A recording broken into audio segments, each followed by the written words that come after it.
Have you ever wondered what happens when a group of amazing educators, decades after they've gone their separate ways, decide to reunite for a single, powerful mission?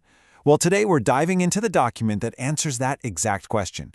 We're breaking down the constitution of the former ActionAid Teachers Association Gambia, or as you'll get to know them, FAATAG. So this right here, this is the emblem of FAATAG. And just look at their motto: solidarity, knowledge, and service. These aren't just three nice-sounding words, okay? They are the absolute bedrock of this entire organization. Everything they do comes back to this. And that really is the big question, isn't it? What kind of impact can a whole generation of experienced, dedicated teachers really have when they all come back together with a single focus? We're about to find out, because the story is all laid out right here in their official constitution. All right, so here's our game plan. First, we're going to look at the legacy that brought these teachers back together. Then, we'll check out the new mission they've set for the future. After that, we'll see how they turn that mission into real action, understand the structure that makes it all work, and finally, we'll talk about how you can get involved.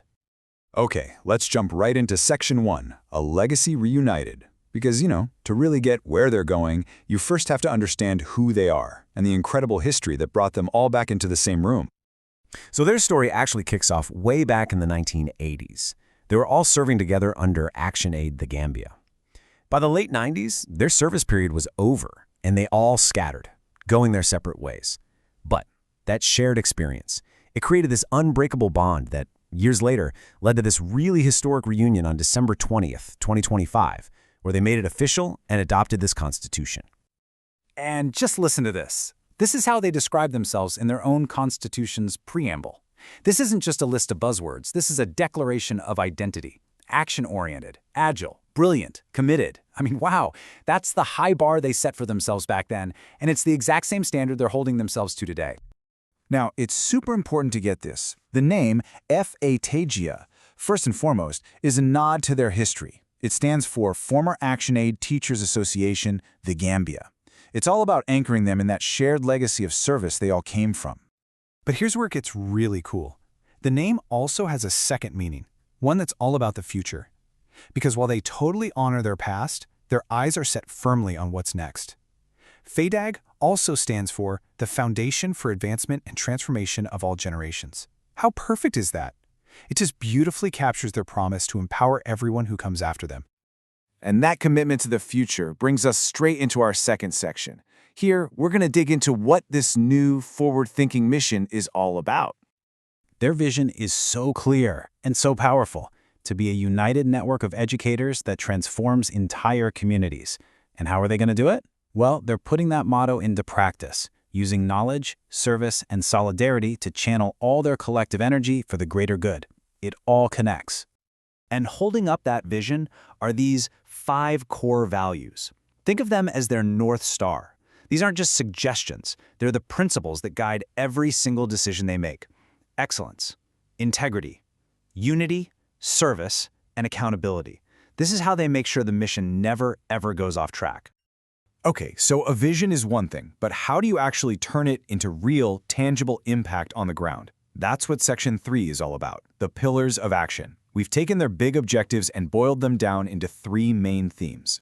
So, pillar number 1, not surprisingly, is educational development. I mean, this is their home turf, right? They're focused on promoting top-notch education for everybody. But it's more than that. They're also mentoring the next wave of teachers and backing the kind of research and innovation that pushes the entire education system forward. But their work doesn't stop at the classroom door. Not even close. Their second pillar is all about social and community empowerment, and this shows you just how big they're thinking. They're focusing on empowering young people and women, kicking off sustainable community projects, and raising awareness about huge issues like public health and the environment.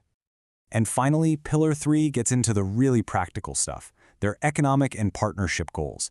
This is how they make sure their work is built to last.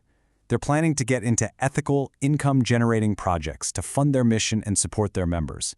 And, so critically, they're going to build partnerships and push for policy changes to create real systemic change that lasts.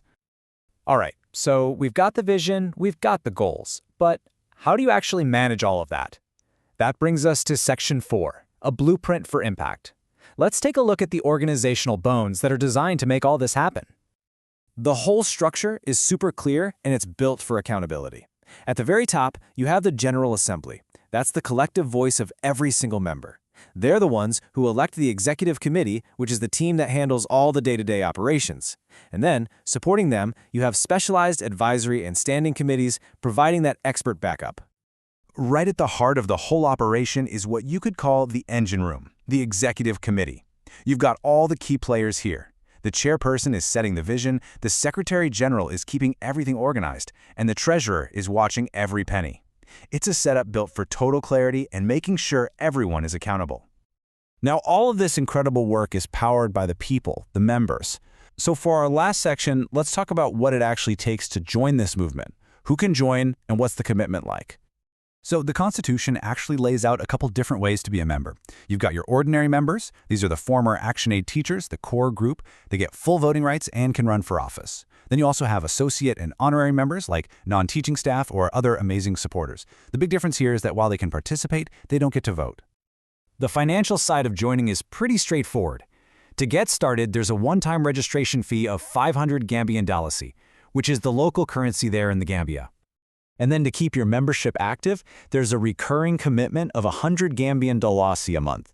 And these monthly dues are so important. They're basically the fuel that keeps all of the association's projects and operations running. So as we've seen, FAATAG is so much more than just an association. It's like a powerful legacy has been reignited. It's proof that when you take decades of experience and you combine it with a fresh sense of purpose, you can create a force for incredible good. And that leaves us with a really deep question, one that this Constitution basically asks us all. How can the wisdom of one generation create a lasting ripple effect for all the generations still to come?